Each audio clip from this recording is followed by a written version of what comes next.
今天教大家怎么看线路图。这是一张延时停止线路图 ，L1、L2、L3，它是3根火线这个符号，因为它表示的是空开负，它就是熔断器。拥有 Km 的就是交流接触器。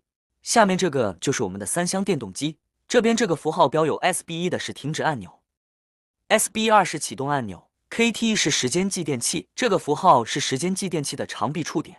这2个符号天然都是一样的。它是交流接触器的常开通点，这个符号的 Km 是交流接触器的线圈，标有 KT 的是时间继电器的线圈。你学会了吗？关注我学习更多电工知识。